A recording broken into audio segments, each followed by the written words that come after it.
I want to give you an initial look at this Folomov 26650S.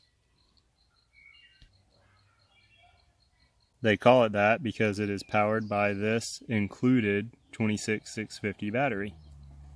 It's got a charging port right on the side, cable included, nice size battery, well made. Comes with a little indicator light to let you know when it's done charging, red while charging, green when it's done. And that gives it a maximum power of a claimed 2000 lumen. So like I said, this is the initial look. I've only had this light for a day. If you want to see a review and see what I think about it here in a few months, stay tuned to my channel and I'll tell you what this thing's been doing for me for the last few months. I'm going to run through the operation of this light.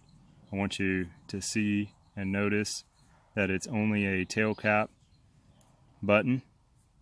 In order to get it to turbo like I did a minute ago, you hold down for half of a second and release. In order to turn that off, you hold down for again half of a second. If you want to go back into turbo and quick press through the 5 lighting modes, you'll get down to the lowest setting, which was Moonlight Mode. Now, I am going to say that's a little bright for Moonlight Mode.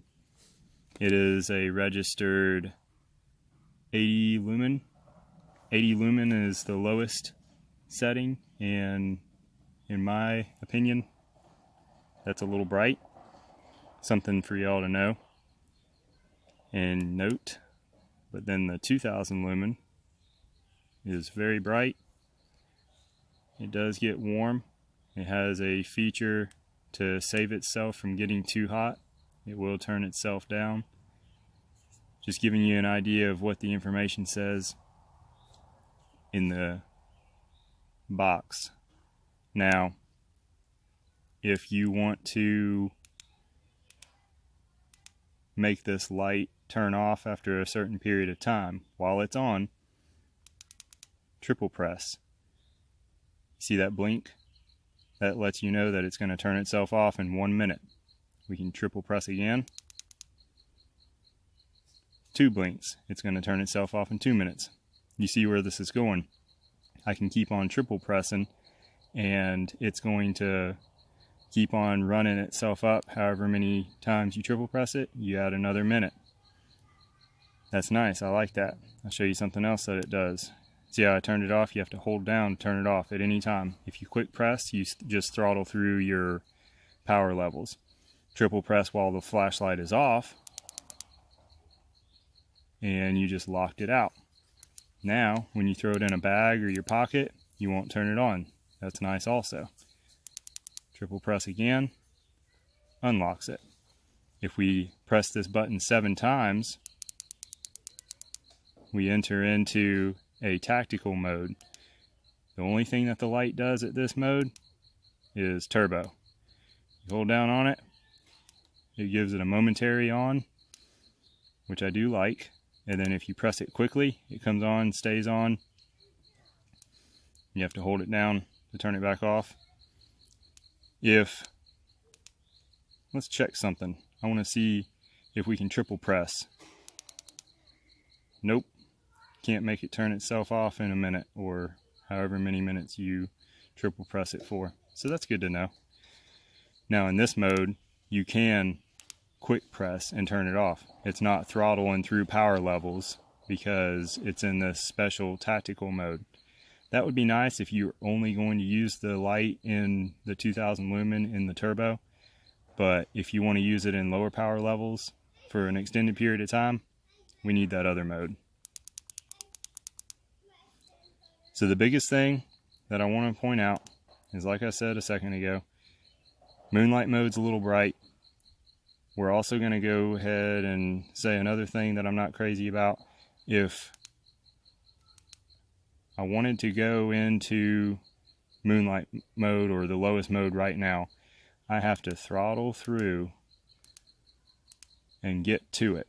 like a second ago, I was telling you that it was in Moonlight Mode. Well, really it wasn't, because I had to bump it one more time. You got to keep up with where you're at. And not crazy about that. One way to cut out on that would be stepless dimming. I'm just always saying that about flashlights. If a light doesn't have stepless dimming, I'm always recommending that we get it. That's just my preference. That's my opinion. It is what it is.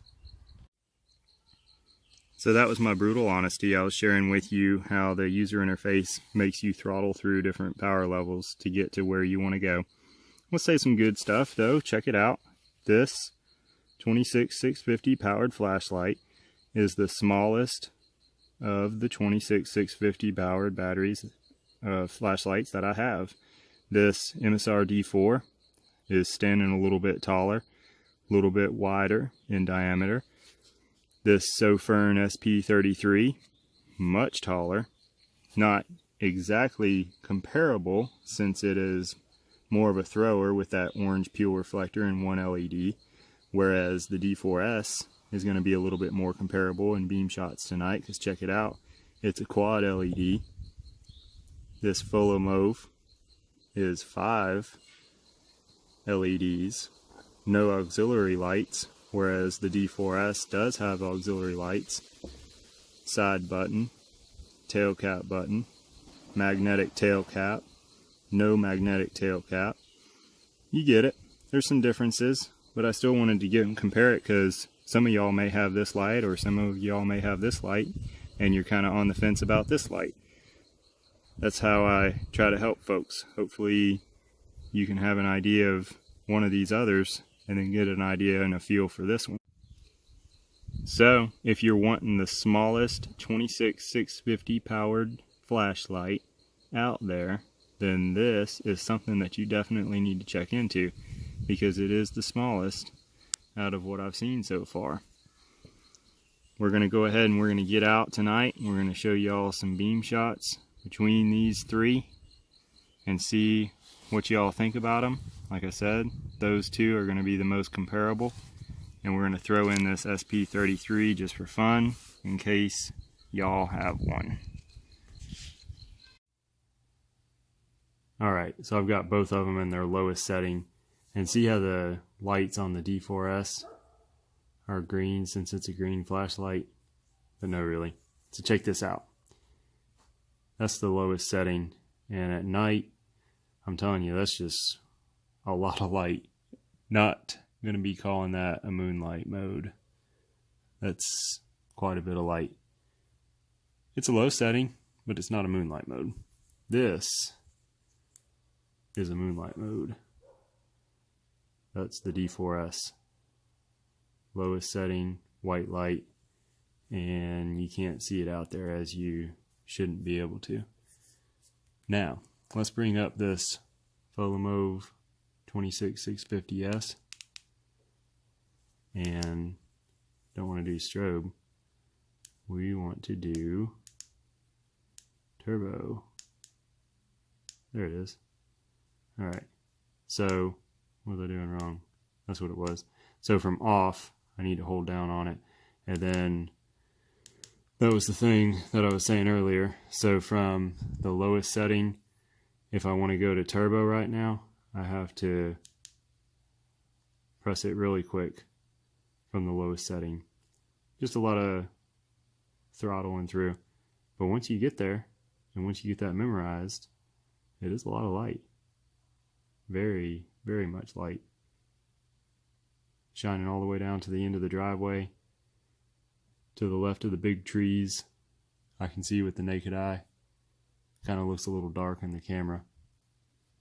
Let's see how well we can get down there with the D4S.